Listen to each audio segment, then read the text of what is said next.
I'm Matt McClure, and this is Currents. We know the law of the land, but what about the law of love? It is a moment really to share common visions across traditions and to find that commonality and yet deeply respect differences. Plus, meditation in a minute. A religious sister tells us about her new book for Lent. And are they the real deal? A filmmaker says he found the nails used to crucify Jesus. If you find in 2,000 years the tomb of Muhammad Ali, and there are two boxing gloves in his tomb, you would think they're not his training gloves. They're the gloves that he won the heavyweight championship of the world.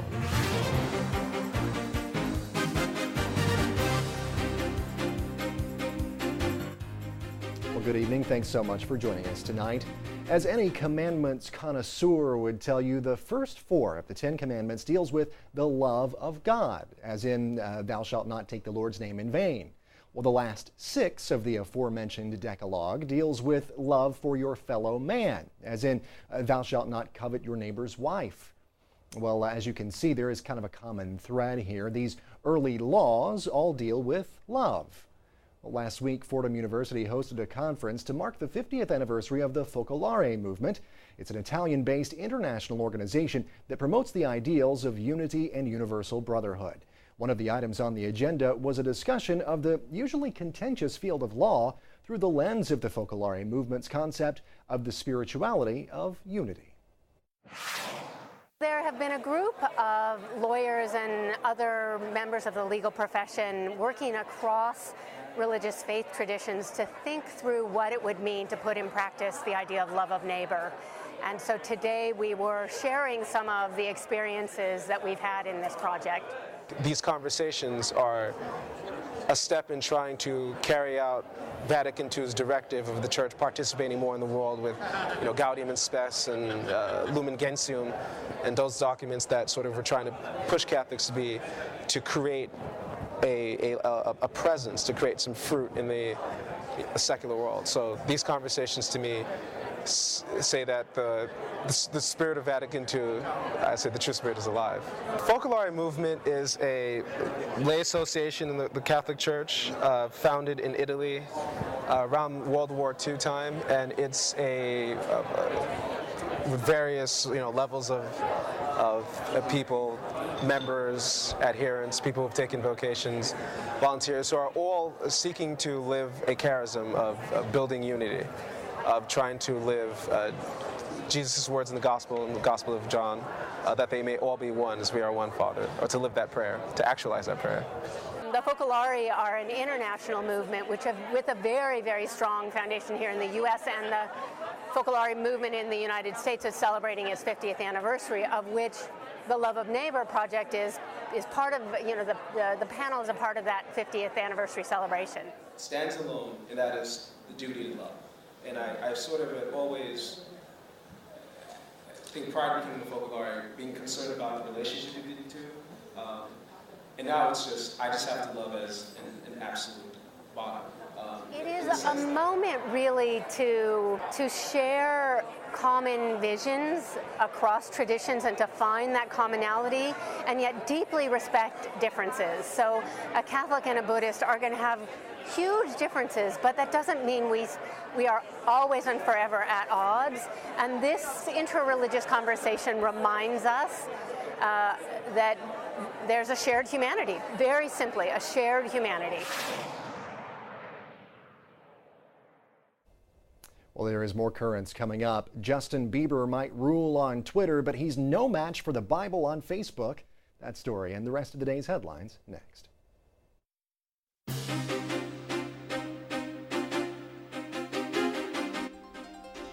Welcome back to Currents. I'm Matt McClure. Coming up later, could a pair of nails be a relic of biblical proportions? We'll find out, but first, let's have a look at the day's headlines.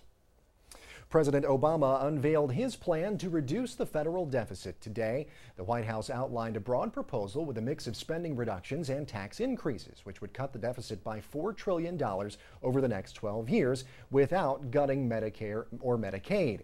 The president's plan includes a repeal of Bush-era tax cuts on families making more than $250,000 annually. That's something Obama has repeatedly called for. In December, I agreed to extend the tax cuts for the wealthiest Americans because it was the only way I could prevent a tax hike on middle-class Americans. But we cannot afford $1 trillion worth of tax cuts for every millionaire and billionaire in our society. We can't afford it. And I refuse to renew them again. Well, the plan also cuts Pentagon spending by $400 billion over the next 12 years. Federal pensions, agricultural subsidies, and other domestic programs would also see cuts.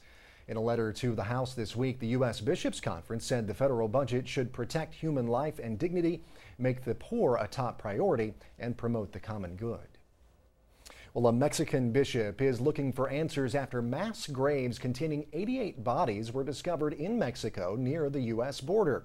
Catholic news agency reports that a gang member who was arrested on a separate charge led police to the graves on a farm about 90 miles from the border with the U.S. The Bishop of Matamoros, Mexico, expressed condolences and urged prayers for justice. He also called on Mexican officials to shed light on the situation. Well, meanwhile, the Associated Press is reporting that the Vatican has been served with court papers in connection with a sexual abuse case in Milwaukee.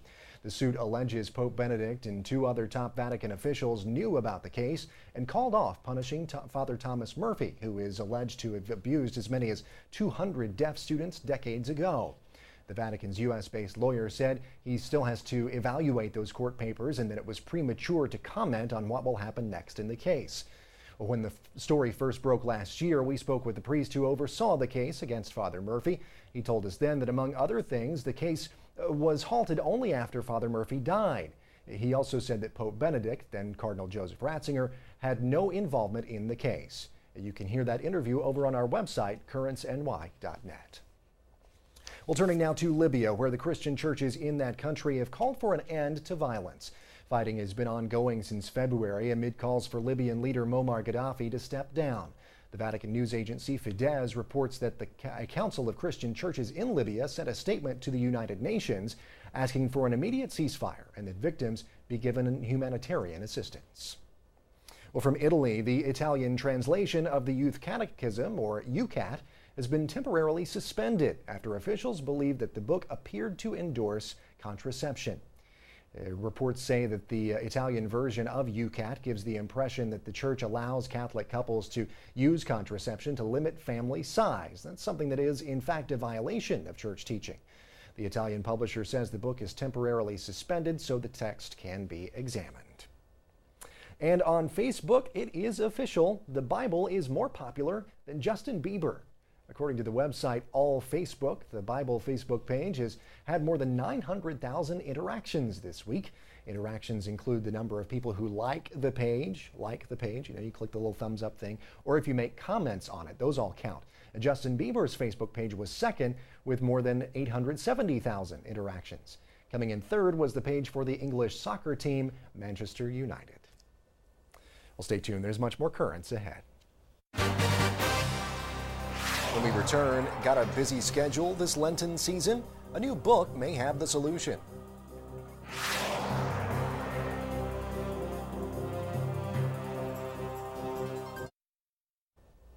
Welcome back. Hey, you got a minute? No, not for me, but for you.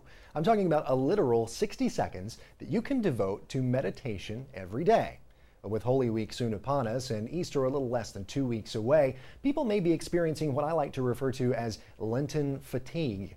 You know what I mean. It's 40 days of sacrifice and somber reflection while worrying about government shutdowns, rising prices at the pump, and what you're going to eat for dinner tonight. Yes, all of those things can take their toll on anyone, so no one would blame you for needing a little help to stay on track. And guess what? All you need is a minute. Sister Catherine Herms of the Daughters of St. Paul authored a book for busy people like you. It's called Minute Meditations for Lent. It is a daily Lenten spiritual guide that can be read in less time than it takes you to brush your teeth. But the ideas and lessons in this book are sure to stay with you throughout the day. Natalia Ortiz spoke with Sister Catherine recently to learn more on how to marry your demanding day with your daily devotion.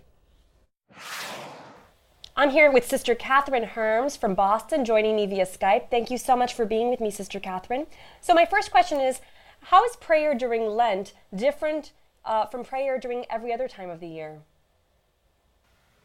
I think prayer during Lent has a special characteristic because in the whole Lenten season, moving through Holy Week and into Easter, we're looking at what God is doing for us. We're looking at that marvelous gift that Jesus is making of himself for us and enabling us to become with him children of God. And so during Lent, I always tell people to really stop and look at what is God doing for you? You know, the whole aspect of gratitude and an immersion into the Eucharist. Sister, what do you say to people who say they just don't have time to pray? They don't have time to stop and pray. In today's society, we're all too busy to stop to pray. And maybe that's kind of the misnomer that we have of needing to stop and pray. There are wonderful times when we really need to make sacred space to stop and pray. And that's when we really fill ourselves with the presence of God. But all during the day, when we can't stop, we're praying as we give ourselves in love for other people. We look out and say a short prayer for the world that's suffering such turmoil today. So everything about our life is prayer. And I look at my mother and my sister, my brother, and the way they give themselves for their families. And I take that truly as an example to me of how to pray, of how to live in love for other people. Sister, you obviously, the reason we're interviewing you is because you wrote this book called Minute Meditations for Lent. But is a minute really enough? A minute is enough for the Holy Spirit to speak to our hearts. But once the Holy Spirit kind of gets in the doorway, God himself will kind of open up the space in our spirits so that we'll want to read an extra book or take an extra few minutes at the end of the day. God himself attracts us to the beauty of spending time with him. But many times in our busy lives, a minute is the beginning. And without that first step, we can't feel the attraction which will draw us forward. Sister, is there anything you can offer in terms of our surroundings, advice regarding what should be around us or not in the ambience of it all when we pray? Well, many times we won't have surroundings. We'll be watching a soccer game of a child or sitting in traffic or taking a coffee break at work. And at those times, it's kind of that inner space that we need to create just to close our eyes to either picture a candle or the ocean or a beautiful sanctuary and to build a quiet space within ourselves. But in our homes, in our rooms, even where we work in our offices, we can either have a picture or something quiet light that kind of reminds us and puts us in a different kind of frame of mind, perspective, a different spiritual state that draws us to the Spirit. Sister, we only have a few more seconds, unfortunately, but tell us briefly why you wrote this book. I wrote this book because I believe through my own life I've discovered that prayer is everything. And a whole life begins with and continues with a single breath. And a minute meditation is like that single breath that takes us on the journey of prayer and of our relationship with God and how God comes in and takes over our life and draws it to beauty. Thank you very much, Sister. A very interesting topic. Just find whenever you can, wherever you are, time to pray. And it can happen anytime in your day when you least expect it. Stay tuned. There's much more Currents ahead. Coming up, could these rusty pieces of metal have nailed Jesus to the cross? This filmmaker thinks so. These could very well be two of the nails that were used in the crucifixion of Jesus.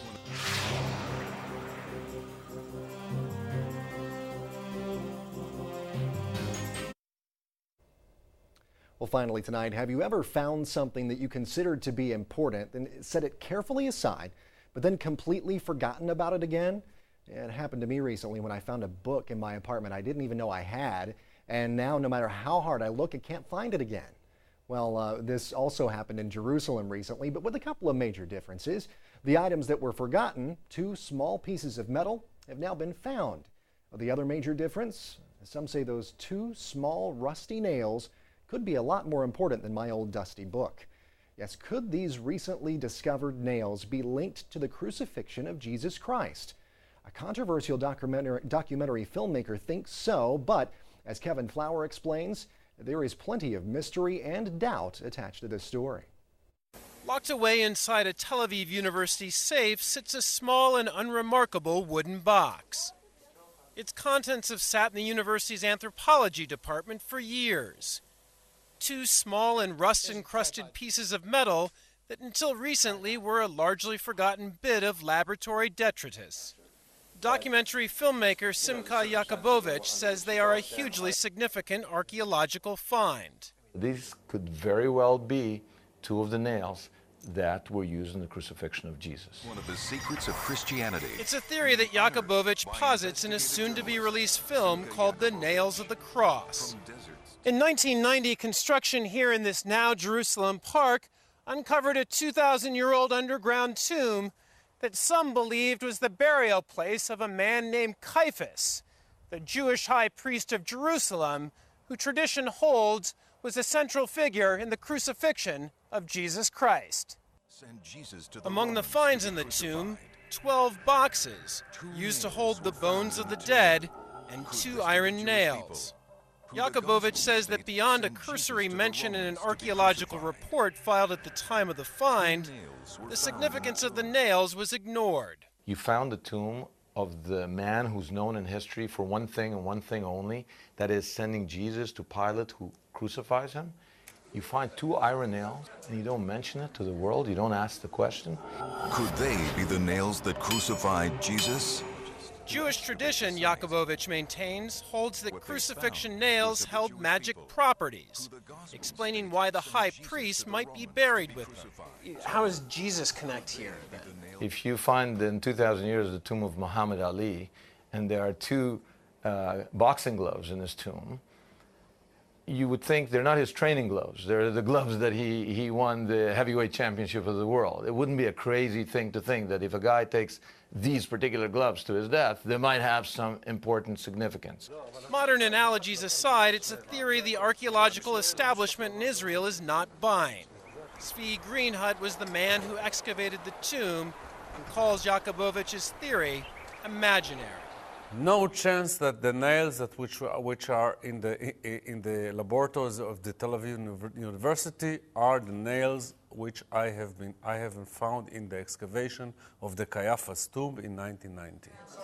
Yakubovich has courted archaeological controversy before. And action! In a 2007 film made with Hollywood director James Cameron, he suggested that Jesus was married to Mary Magdalene and buried along with her in a southern suburb of Jerusalem. He stands by both films and says academics need to reassess the existing scholarship.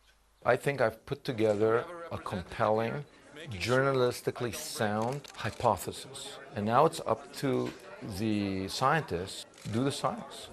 What they found. Credible or not, the film is likely only to add to the mystery surrounding the death of Jesus. And it no doubt will add to the mystery surrounding it. And we'll, of course, keep watching and bring you any more developments on any other finds that might be around. Well, that is it for this edition of Currents. Now, coming up tomorrow, we're going to dissect President Barack Obama's proposed deficit reduction plan with a fine-tooth comb. We'll go through it, we'll tell you about it, give you all the details, and of course do that from a Catholic perspective. But until then, be sure to visit us online. We're over at currentsny.net on the World Wide Web. We're also online at Facebook and on Twitter. For all of us here at Currents, I'm Matt McClure. Thanks so much for watching. Have a great night.